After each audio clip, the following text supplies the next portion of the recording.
In 193 AD, the Romans besieged the city of Byzantium. The great Roman fleet was moored offshore, blockading the city and cutting off its supplies. Then one day, as if sailed by ghosts, the entire fleet moved towards the shore and closer to the enemy's territory. The sails were down and no one was rowing. What was happening?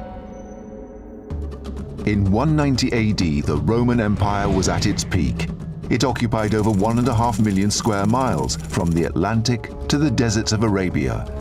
But it was a divided empire. This is the time in the Roman Empire when there are a lot of power struggles and it's not clear who's going to have the upper hand. Forces loyal to the emperor-in-waiting, Septimus Severus, had blockaded rebel troops in the city of Byzantium, on the site of Istanbul in modern-day Turkey. The Byzantines hold out. They hold out for nearly 3 years, and they're absolutely terrible accounts of what conditions were like in the city as they were besieged. They talk about them wetting leather bags and chewing on them to try to stay alive, of using women's hair to weave, to make new clothes, to make ropes, drinking the most rank and foul water. Inside the walls of Byzantium, 30,000 people faced starvation and death. They sought to break the blockade with an attack that would take the Romans completely by surprise. They intended to steal the ships that were holding them hostage. Source documents describe the bold plan. Divers cut their anchors underwater, after which they drove the nails into the ship's bottom and with cords attached thereto, and running from friendly territory, they would draw the vessel towards them. Hence, one might see the ships approaching shore by themselves, with no oarsmen nor wind to urge them forward. The secret? The ships were stolen by underwater commandos, the ancient equivalent of today's Marines. The mission was highly dangerous. The warship was the most expensive and technologically advanced weapon system in the entire ancient world. The ships would have had round-the-clock security, comprised of vigilant lookouts. This would have been the ancient equivalent of the high security surrounding 21st century warships. The task of stealing the ships without being seen meant that the ancient commandos had to remain undetected for the whole time. One glimpse, and not only was the mission doomed, but the entire city would be conquered. But how did the ancient divers remain unobserved beneath the sea, hundreds of years before the invention of underwater breathing technology? The Byzantine divers must have accomplished the feat on a single breath of air. But how did they do it? At the Royal Lifeboat College on the south coast of England, Ancient Discoveries is investigating the techniques and training the Byzantine divers must have used for their underwater mission. Mark Harris is a British champion in a discipline known as freediving. Freedivers are like the underwater special forces of the ancient world. Today we've got things like frogmen who use rebreathers, but in those days, of course, they didn't have that equipment. They just had the ability to hold their breath.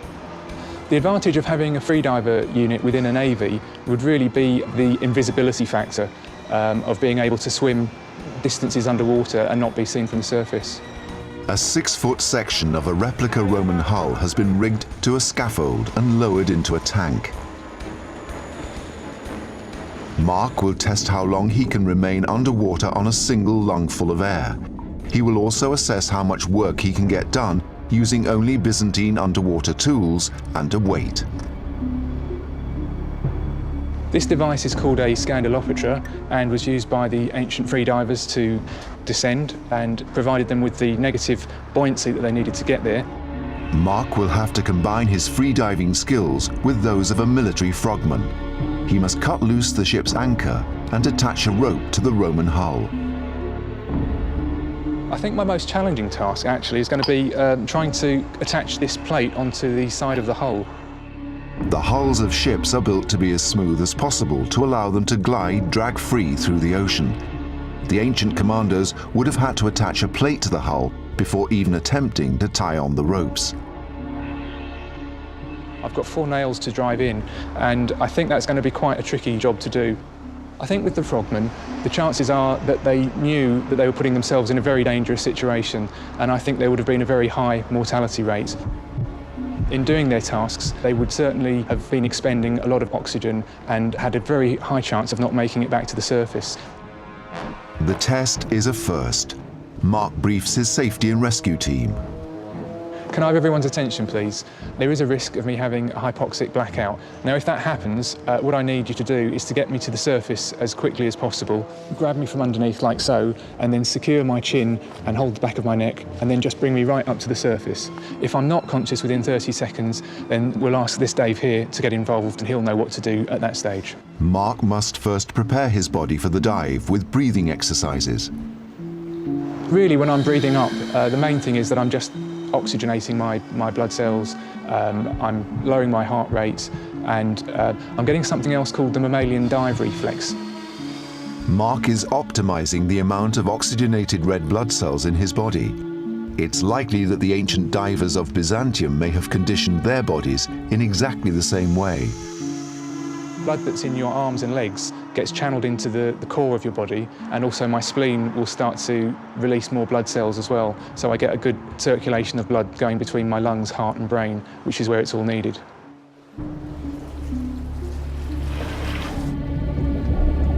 Mark's first task is to cut the rope holding the ship's anchor.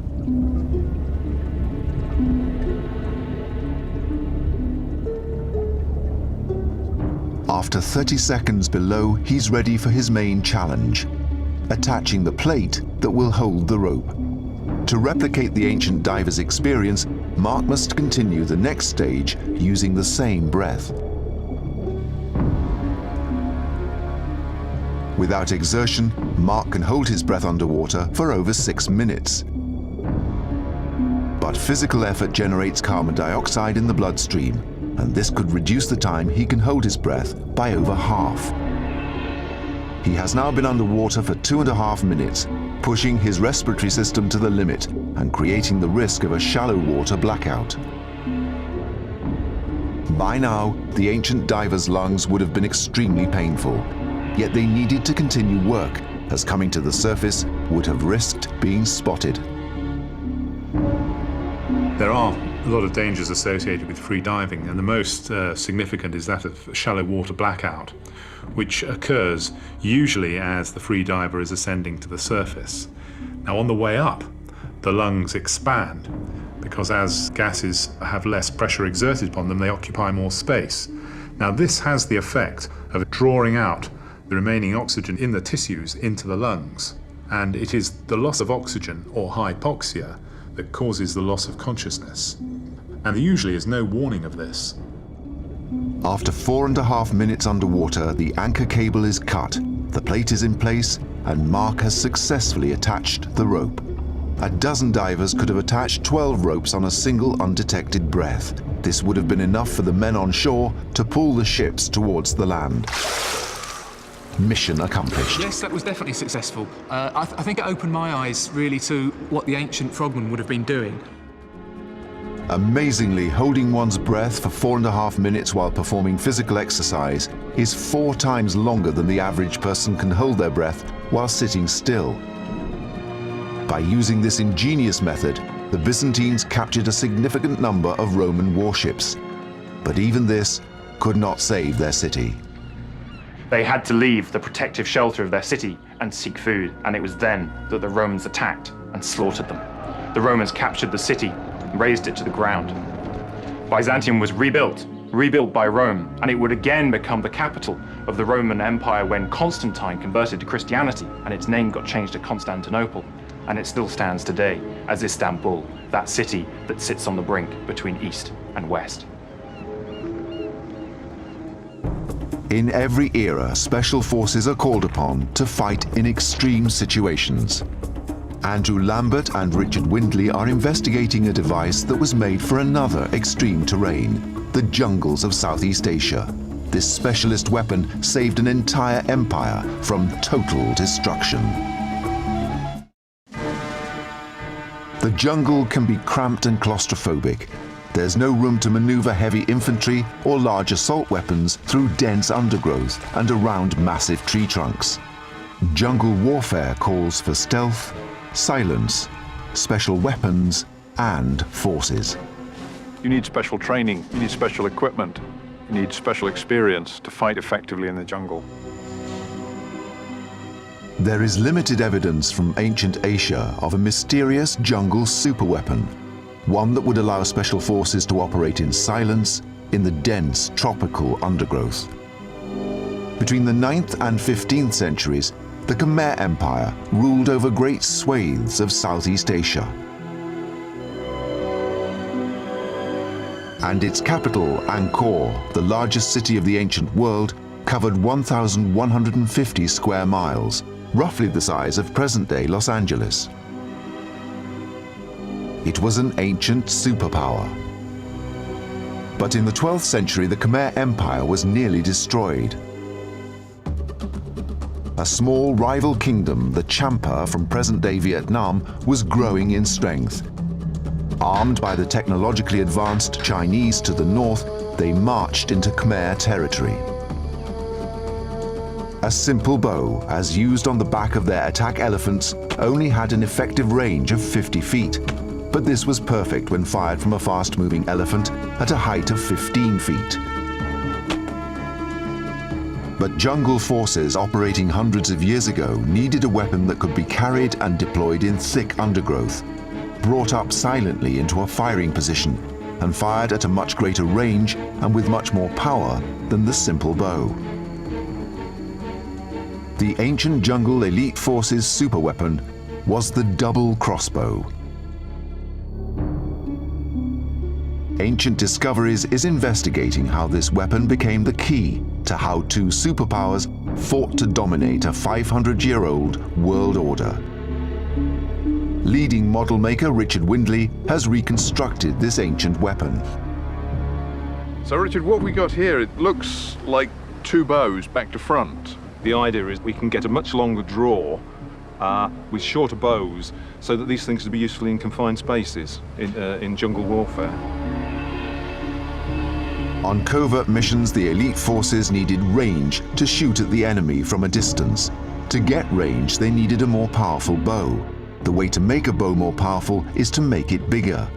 But a bigger bow is too large and clumsy to deploy in jungle conditions. The answer was to double the power of the bow, not by doubling its length, but by its number, the double bow. That's the one thing that seems to make sense with this. Even if you don't get any more power than with a longer, simpler bow, the sheer fact that you can maneuver it through the jungle is going to give you that critical advantage. Well, that's right, and I think a sensible test would be to test one of the bows on its own, strung as a normal bow, and then set it up with the complete string in the double bow configuration, and then try it again and just compare ranges. The range of the double bow should be greater than that of a single bow, although the double bow's design might make you believe the opposite. The way the bowstring is wrapped around both bows produces a lot of friction that might lessen the power of the double bow. In a normal bow, one's arm simply pulls back the string. But in a double bow, the string must slide over the first bow to pull that back. The friction at this joint could easily make the expensive addition of a second bow hardly worth the effort. As the string slides over the arm of the second bow, it rubs against the wood. This again uses up valuable power that is not being utilized to project the arrow to its target. Right, well that draw is about 11 or 12 inches. The single bow shot goes 40 feet. Okay, that's the first one, so. All right. What we've got here is two bows, and they're bending in opposite directions to give us a double effect. Are we square now? That's about centered now, Yeah. but as you can see, we can actually feel the jerking, so we really are actually You can getting see it right on these ends. I think we better pull this together because those reliefs show two men pulling. The archaeological evidence confirms that the extra power would have required two soldiers to draw the bow. Right. Okay, if you'd like to find that. Yeah, why not? Sorry. This is the double bow. Let's see how much further it goes. I think we better pace that out, Richard. Yes, that looks significantly better, doesn't it? It does. The arrow from the double bow travels 65 feet. We're looking at least a 50% increase. So what we've got here is a machine that gives us 50% more power with no extra width. That's right. Even with the energy lost at the friction point, the double bow has 50% more range than the single bow. A militarily effective improvement, this extra power also gave it another advantage.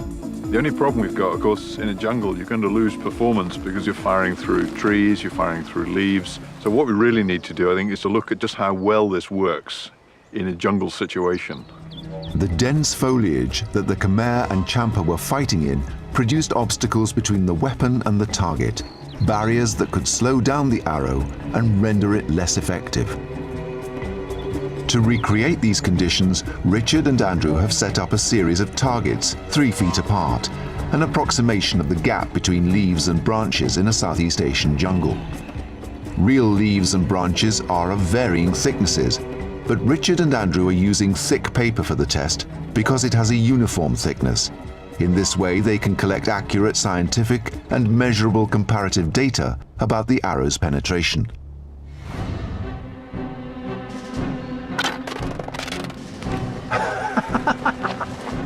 That was fantastic. The ripples we went through. That was brilliant. We've just gone through all 7 of them, straight through and out the other side with almost no loss of power. So, as a jungle fighting weapon, this really does work. It's going to cut through leaves, it's going to hit the target at the other end. So, good idea. To everyone's surprise, the bolt flies through every layer with insignificant loss of power. The tests have revealed why the double bow was so effective in the jungle. It achieved 50% more power and range than a single bow, without any addition to its length. It was silent.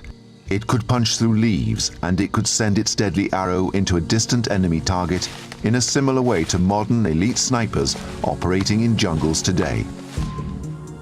With the new Chinese technology, the Champas gained a tactical advantage.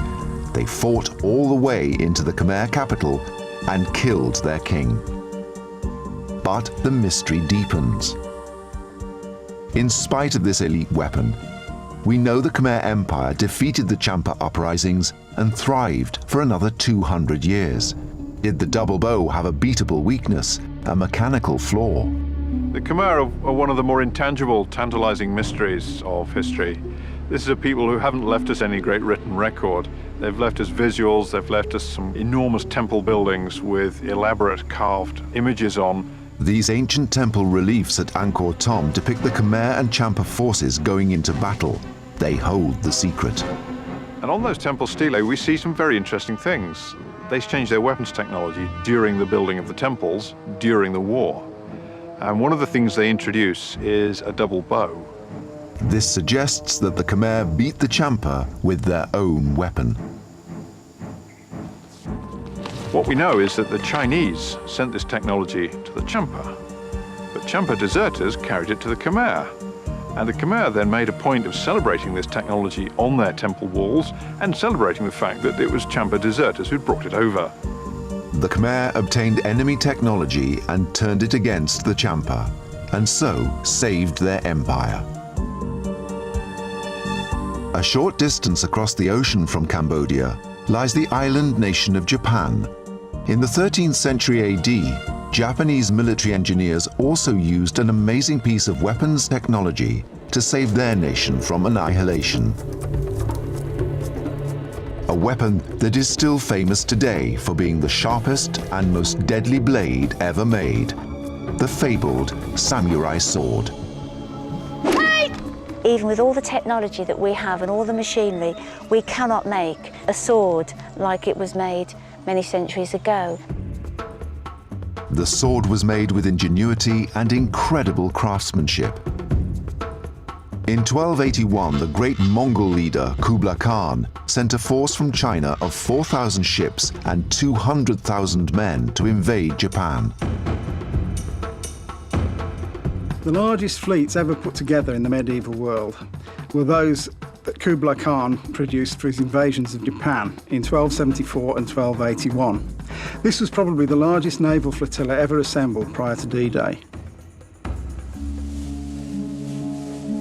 The Mongol raids into Japan in the 13th century are chronicled on a set of manuscripts known as the Moko Shurai Ekotoba. Before this campaign, typical Japanese battles were fought between individual champions and generals, but the Mongols were a tribal equestrian people, and they attacked in mass groups.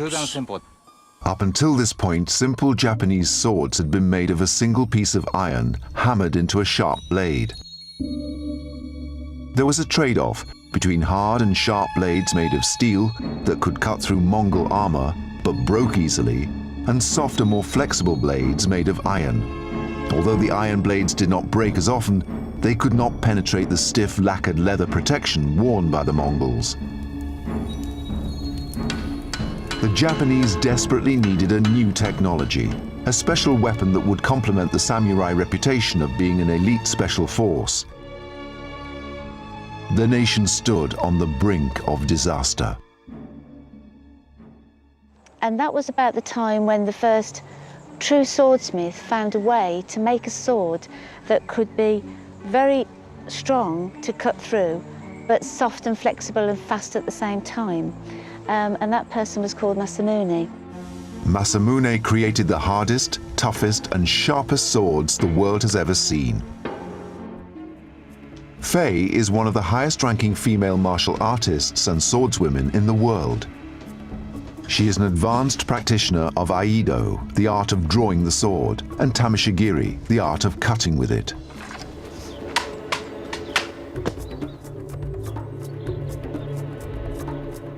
But how did the great swordsmith Masamune manage to create such a deadly weapon?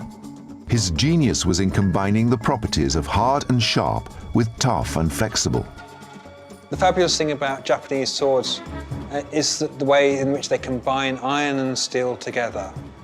The steel is important because it's the hardenable component. You can get a great deal of hardness on that edge, but if you harden too much, then the sword will become brittle. What was Masamune's secret? How did he combine these metals to create the greatest sword the world has ever known? David Starley of the Royal Armouries in Leeds has been examining a cross-section of an ancient samurai sword under the microscope. The cross-sections we've looked at, we've seen a piece of steel that's been wrapped around the outside and just hardened purely on the cutting edge.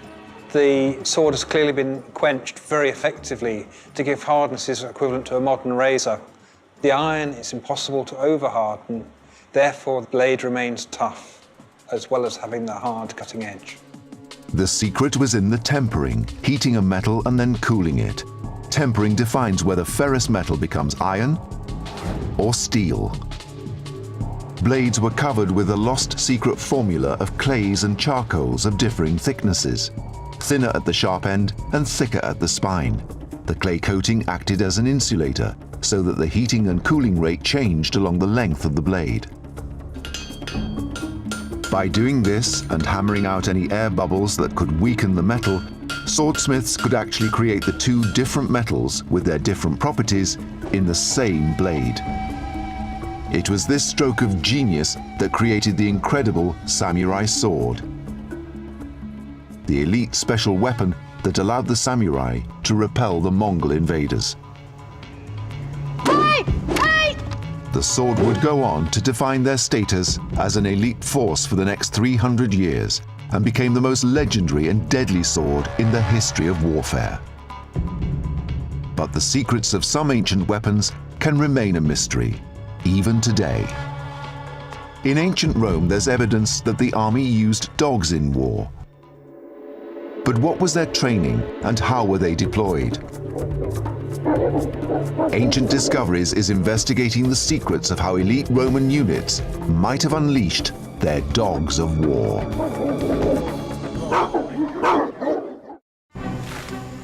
From the war elephant tanks of Southeast Asia to the heavily armored troops charging on horseback across the medieval battlefield, all armies across history have employed animals in war. But a mystery endures about the ancient wartime use of the most popular domestic animal in the world, the dog.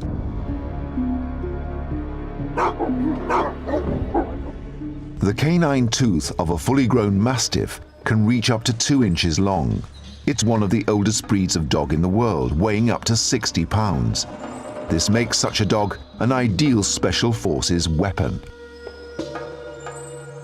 In 1513, Henry VIII of England made a presentation of 400 Mastiffs to Philip the King of Spain. And we know that Philip the King of Spain used those Mastiffs en masse. Can you imagine a pack of 400 snarling Mastiffs going at the enemy? He used them at the Battle of Valencia, and they drove the French Mastiffs from the field. So we've got 2 armies using Mastiffs. Extraordinary.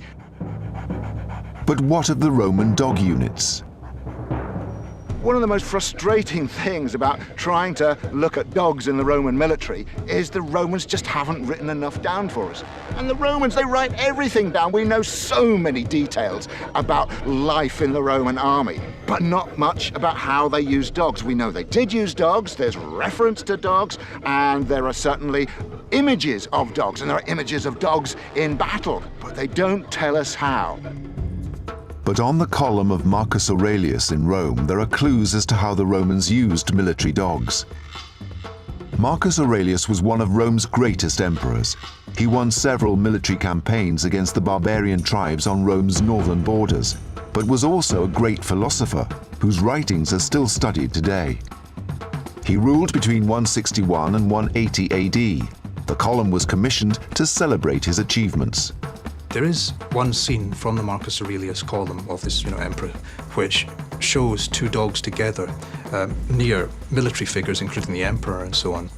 According to 17th century accounts describing the column, it illustrated an extraordinary tactic used in battle by Roman dog units. The dogs would be unleashed, and just as they arrived at the front rank of the enemy, Roman archers would let fly their arrows. It's a controversial theory. So that as the enemy lifted their shields to defend themselves against the arrow storm, then the dogs would come in and seize their legs. I don't think I've ever heard such implausible, ridiculous nonsense in my life. It just doesn't begin to be a possibility. The risk of your own dog being hit by the arrow storm if it was just a few feet short, it doesn't begin to make sense. So that doesn't help us. Unfortunately, in the course of preservation and restoration of the column since the 17th century, these scenes have been erased, so ancient discoveries cannot verify this evidence. Since we don't know the answers, we need to go to Italy ourselves. Mike Loades has traveled to Rome to investigate the last remaining breeds of this ancient dog. Dogs like these could have been bred by Roman military dog handlers. These are Mastiffs. They're sniffing me. I hope they're not checking out their next meal. They're not pet dogs. These are our guard dogs. They're big, ferocious, brave, fierce dogs. And they're the sort of dogs that might have been around in ancient Rome. Certainly, Roman writers such as Pliny talk about big dogs that were around in the ancient world that were used in battle. He talks about them having troops of dogs. So, I mean, this is intimidating enough, just having half a dozen here with a handler. But imagine a great troop of dogs slavering and snarling and coming for you. Huge value for intimidation in a military sense. It takes almost superhuman strength to rein in 5 massive dogs. Is this a clue as to the size of a unit under one dog handler?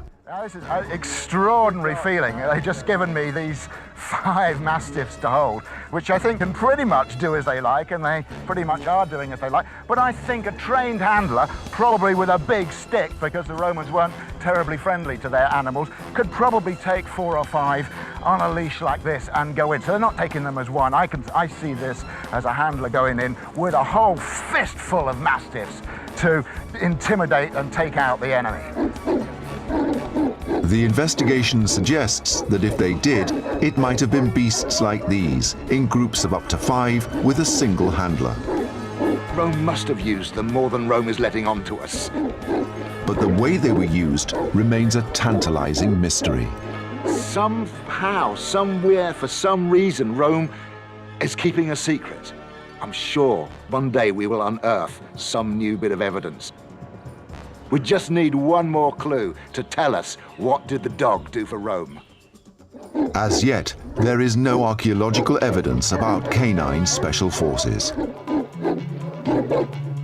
However, vast amounts of historical evidence does exist about the samurai, those elite warriors of antiquity. Although even with them, there remain some intriguing mysteries, and startling facts can still be uncovered. Yes, they had swords, but it wasn't their weapon of first choice. Their principal weapon was the horse and the bow. They were mounted archers. And in the age of the horse and the bow, where for centuries this ruled the battlefield, certain elite warriors, bodyguards and messengers had a device called a Horo.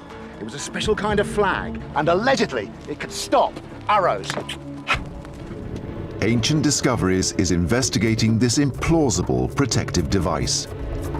Can a team of leading experts unravel the mystery of how a simple piece of fabric was able to protect the samurai from a hail of arrows?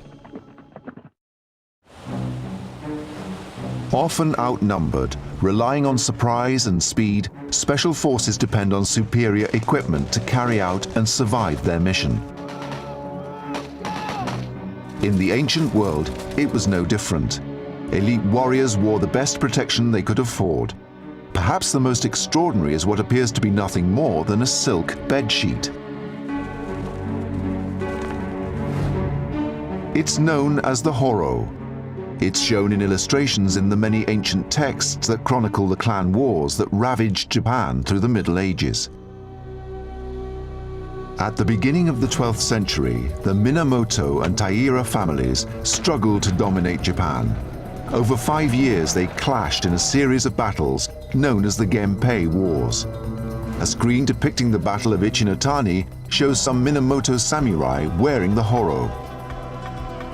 The Horo was a cape worn by elite troops and decorated with emblems to indicate status or allegiance. But a mysterious secondary use is indicated by its translated name in English, arrow catcher or arrow entangler. In its time, the arrow was the deadliest distance weapon on the battlefield. The elaborate dress of commanders and elite troops made them distinctive targets. In terms of sort of application, arrows and bullets fill the same niche in warfare, but in terms of the sort of materials that you might use to stop them, they're slightly different. Armor to protect against arrows was generally made of a hard, impenetrable material like metal or lacquered leather. So how could a piece of silk tied on with string give anywhere near the same level of protection? 3D analyst James Dean is investigating the physics of how a simple piece of cloth might stop a deadly arrow moving at over 80 miles per hour. And as the samurai is riding along, this layer of silk is billowing out behind him. And if we look at the fine structure of the silk, we can see that it's very fine weave, which has two advantages. One, it's a very soft material, which means that the material will envelop the arrow. And secondly, it means that it's the tight weave prevents air getting through it. So it means that when we try and move it, it's creating a lot of drag and it's trying to resist that movement. And if we go back to the wider view, we can see what happens when we release an arrow into the structure. And if it goes in there, then as soon as we make contact here, we can see that the fabric is deforming and it's completely enveloped the arrow. And instead of just the tip of the arrow creating a very sharp contact point, here we can see that there's lots of points of contact. The material is completely wrapped around the head of the arrow, and the shaft and flights are also causing drag. And this means that the arrow and all of its kinetic energy are now trying to drag the material along with it. And by the time we get close to the rider, we can see that the kinetic energy is completely dissipated and the arrow falls to the ground before it's made contact. But did the masters of the battlefield trust their lives to this theory? So, Richard, let's see what you've done with this. Aha! That looks like a Horo to me, but I don't think that would work. This is like a lampshade. That material is so taut. Yeah, well, we think this is the last version of it in its sort of ceremonial form. So that's imitating the billow when you're standing in a parade static. And this one's cotton. This one's cotton. And of course we can see here the Japanese heraldry here. So I mean that's the other function of this. Yes. I mean it is an identifier. So if we've got to simulate that on the back, that's a heck of a lot of material to billow, isn't it? It is quite a lot of material. I mean, I can just feel the weight of this. We're going to need a bit of a supercharged horse to get that to billow out. But There are translations that I've read that say cotton, but others that say silk. The silk one's a very different beast altogether, much lighter. Oh, God, you feel this is that. more akin to sort of modern or You got 20th that century end. parachute silk. It needs very little air movement for that. Oh, look at that, there we go, there. Samurai airbags, that's what we need, that's fantastic. I can see it functioning. What I can't really see is I can't see it stopping an arrow. What do you think? Well, one wouldn't think that would have any resistance to an arrow. It doesn't seem very likely, does it? It doesn't. Well, I think the first thing to do is to test it, and I think not on me, so wind machine's what's occurring to me. Mike has brought his samurai bow to the Ancient Discoveries testing ground. It might be that the Horo doesn't stop an arrow, but it slows it down enough that it will no longer penetrate the armor. So we're going to test it against this ballistic jelly, which is supposed to simulate the density and resistance of human flesh.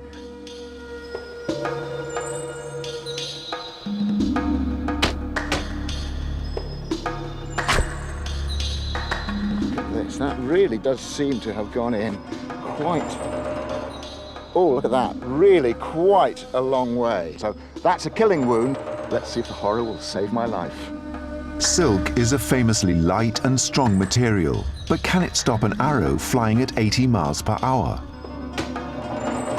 Testing his archery skills, Mike is surprised to discover an unanticipated feature of a Horo billowing in the breeze. But if you look at it now, it's sort of dancing. And especially with the mon, that's the heraldry on the back, is dancing about. So what would be a good aiming point for an archer is now confusing him considerably. That's actually very difficult to aim at.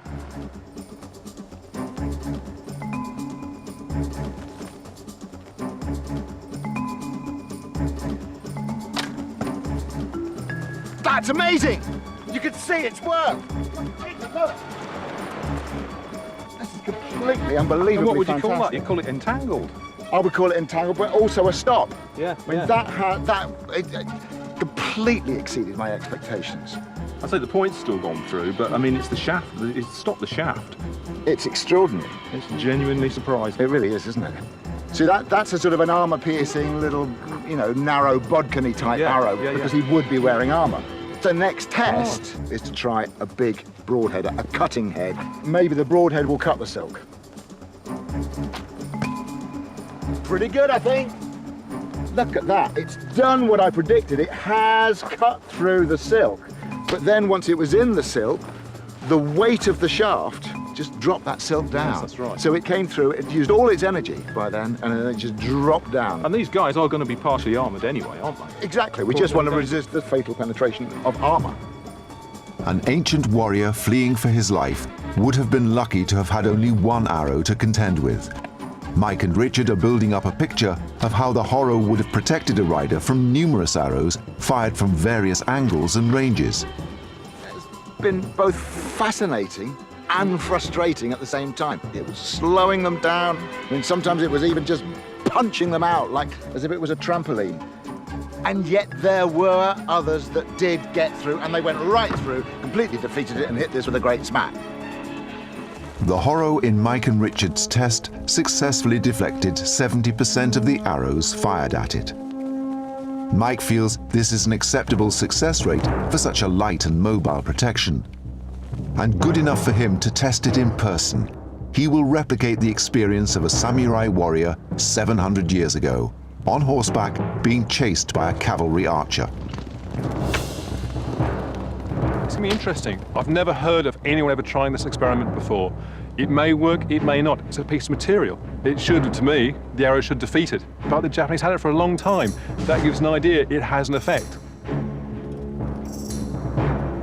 To ensure the safety of the horse, the arrows have been blunted.